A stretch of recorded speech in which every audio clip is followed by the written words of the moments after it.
పంచదశి యంత్రం ఏదైతే ఉందో ఈ యంత్రము మనకు బుద్ధుడితో పాటు చైనాకి వెళ్ళింది. ఇది ప్రమాణం అండి. మన భారతదేశంలో ఉన్నటువంటి యంత్రం ఈ విధంగా ఉంది అన్నమాట.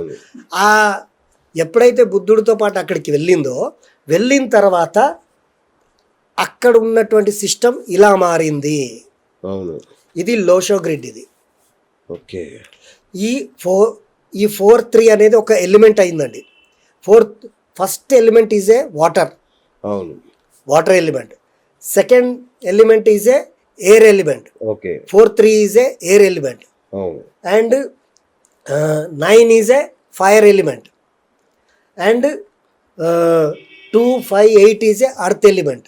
2-5-8 is a earth element. And 7-6 is a metal element. ఇట్లా 5 ఎలిమెంట్లతోటి ఇది అక్కడ సవరణ చేయబడింది బుద్ధుడితో పాటు వెళ్ళి అనేది. ఇది మన వాళ్ళు చెప్తున్నమాట. మన దగ్గర నుండి వెళ్ళింది అనడానికి ఇది ప్రమాణం అండి. దీన్ని గనక మనం కరెక్ట్గా తెలుసుకొని ముందుకెళ్తే గనక ఇంకా లైఫ్లో మంచి లాభాలు పొందొచ్చు. సరే అండి, పంచదశి యంత్రం అని నేను ఇట్లా పేపర్ పైన రాసి చూపించా కదా. ఇప్పుడు పాల సముద్రంలో చిలుకుతున్నప్పుడు ఎన్నో ఆ కూర్మ అవతారంలో ఉన్నటువంటి విష్ణుమూర్తి ఎప్పుడైతే పర్వతాన్ని మోస్తున్నప్పుడు వీళ్ళు చిలుకుతే ఒక్కొక్క యంత్రం వచ్చి బయటపడిందని చెప్పాను కదండి. అట్లా ఇలా యంత్రాలు బయటపడ్డాయండి. ఓకే, ఆ యంత్రాలేనా అంటే ప్రమాణం మనకు ఈ విధంగా యంత్రాలు అనేవి వచ్చాయన్నమాట. చూడండి, ఇదిగోండి సర్వకార్య సిద్ధి యంత్రము. ఇవన్నీ కూడా నంబర్లతో ఉన్నాయన్నమాట. అన్నీ కూడా ఇదిగోండి ఈ విధంగా. ఇది అంటే నేను ఇవి పెట్టుకోండి ఇట్లా చేసుకోండి అని చెప్పే సబ్జెక్ట్ నేను చేయను. అదంతా కూడా ఆస్ట్రో వాస్తు మీకు ఐడియా ఉంది. కాకపోతే ఇది ఈ లోషో గ్రిడ్ అనేది ఎంత పనిచేస్తుంది, ఏ విధంగా మనకు ప్రాచుర్యంలోకి వచ్చిందనేది ఆ బుద్ధుడి ద్వారా వెళ్ళినప్పుడు అమ్మవారు లక్ష్మీ అమ్మవారు ఎప్పుడైతే ఉద్భవించారో సముద్రంలో నుండి, అప్పుడు ఈ యంత్రం అనేది మనకు వచ్చిందనేది ప్రమాణం అన్నమాట.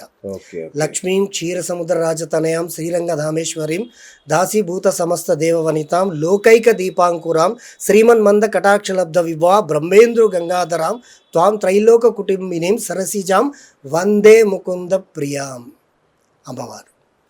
ఆ విధంగా ధనత్రయోదశి కూడా వస్తుంది. ఇప్పుడు ఈ ధనత్రయోదశి రోజు కూడా అమ్మవారిని ఈ విధంగా ఎంతో భక్తి శ్రద్ధలతో మనం ఆ సరైన పద్ధతితో అమ్మవారిని ఎప్పుడైతే మనం పూజ చేసుకుంటామో ఆ విధంగా అమ్మవారి అనుగ్రహాన్ని పొందడానికి కూడా మంచి విషయాలు దీంట్లో ఉంటాయి.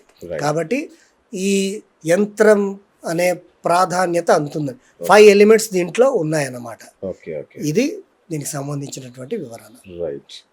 Right sir. ఇప్పుడు ఆల్రెడీ మా ఇల్లు ఉంది అనుకోండి, మామూలు రెగ్యులర్ వాస్తు ప్రకారం అన్ని ప్రాపర్గా చేసి పెట్టుకున్నాను. మళ్ళీ ఫెంక్షీ కూడా వాడడం అవసరమా? ఏమన్నా వ్యతిరేక ఫలితాలు వస్తాయా? వాడొచ్చా అసలు అట్లా? ఫెంక్షీ అనేది అన్ని జస్ట్ ఓన్లీ గ్యాడ్జెట్స్ అండి. గ్యాడ్జెట్స్ అంటే ఇప్పుడు 5 ఎలిమెంట్స్ అని నేను చెప్పాను కదా. యాక్చువల్లీ ఇది ఏమైందంటే ఫెంక్షీ అంటే ఆ చైనాలో ఎవరైతే దీని అభివృద్ధిలోకి తెచ్చారో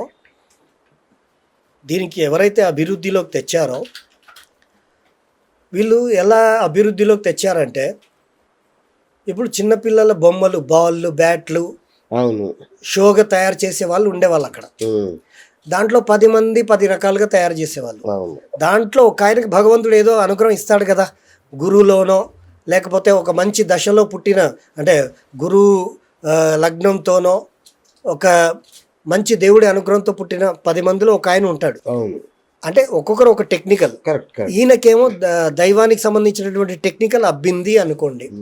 అట్లా ఆ చైనాలో ఉన్నటువంటి ఒక వ్యక్తికి ఈ 5 ఎలిమెంట్తో ఒక గ్యాడ్జెట్ని తయారు చేయాలన్న ఆలోచన వచ్చిందన్నమాట.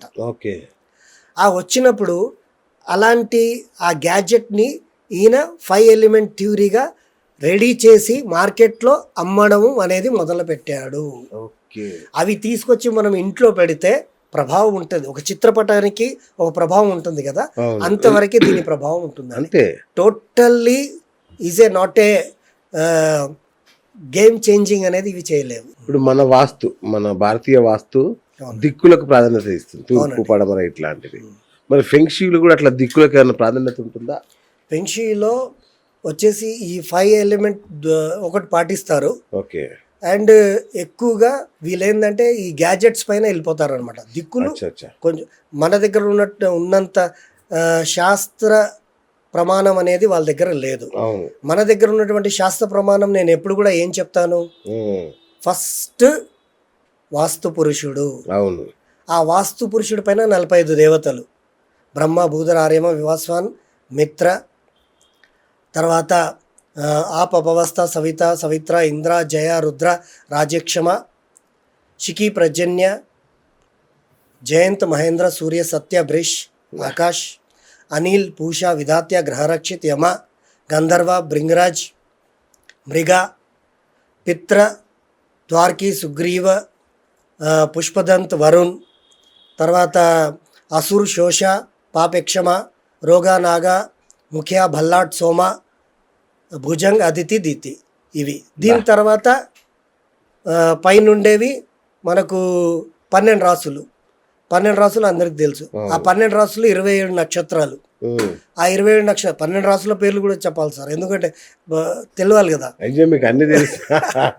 మేష, వృషభ, మిథున, కర్కాటక, సింహ, కన్య, తుల, వృశ్చిక, ధను, మకర, కుంభ, మీన. రైట్. తర్వాత దీంట్లో ఉన్నవి మనకు ఉన్నవి వాళ్ళకి ఇవన్నీ వీళ్ళు అంత పాటించారు. మనకు వాస్తు పురుషుడు ఉన్నాడు, 45 దేవతలు ఉన్నారు, అవును. పైన 12 రాసులు ఉన్నాయి.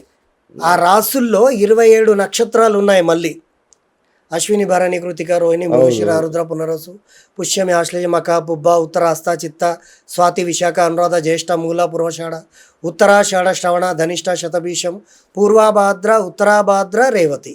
27 నక్షత్రాలు. ఈ 27 నక్షత్రాల తర్వాత ఉన్నవి 9 గ్రహాలు. ఏది 9 గ్రహాలు అంటే మనకు అందరికి తెలిసినవే. ఆ విధంగా ఇవన్నీ కూడా మనము దిక్కులకు వీటికి అన్నిటికీ కూడా ప్రాధాన్యత ఉంది. వాళ్ళు ఇవన్నీ పాటించకుండా ఓన్లీ ఈస్ట్, వెస్ట్, సౌత్, నార్త్ని తీసుకొని ఎక్కువగా వాళ్ళు పాటించేది లోషో గ్రిడ్ నండి. ఈ లోషో గ్రిడ్ని వాళ్ళు ఎలిమెంట్స్ థియరీలో పాటిస్తారు. వాడు ఒక వ్యక్తి పుట్టాడు అనుకోండి, ఆయన పుట్టిన డేట్ ఆఫ్ బర్త్లో ఆయనకి అర్త్ ఎలిమెంట్ లేదనుకోండి, అంటే 2, 5, 8 అనేది అర్త్ ఎలిమెంట్. ఈ అర్త్ ఎలిమెంట్ లేకపోతే ఆయనకి పైన ఫ్లోర్లో ఇల్లు కట్టిస్తారు వాళ్ళు. అండ్ వాళ్ళకి ఎప్పుడైతే వుడ్ ఎలిమెంట్ ఒకరికి ఉండదో, ఆ వుడ్ ఎలిమెంట్ లేదని తెలుసుకొని ఆ వుడ్ ఎలిమెంట్కి వాళ్ళు ఏం చేస్తారంటే విల్డ్ చైన్ పెడతారు. వాళ్ళు విల్డ్ చైన్ అంటే వుడ్ చెక్కతో చేసినటువంటి ఒక చైన్ని వేలాడదీస్తారు. అది పెట్టి వాళ్ళు బ్యాలెన్స్ చేస్తారు. అంటే వ్యాపార స్థానమైనా సరే, వ్యాపార స్థానమైనా అండ్ అంటే ఫ్యాక్టరీలు అట్లాంటివైనా, ఇంట్లో అయినా వాళ్ళు దీన్ని ఎక్కువగా పాటించి వాస్తుని చేయడం జరుగుతుందే తప్ప మన శాస్త్ర ప్రమాణాన్ని వాళ్ళు డైరెక్ట్గా యూజ్ చేయరు.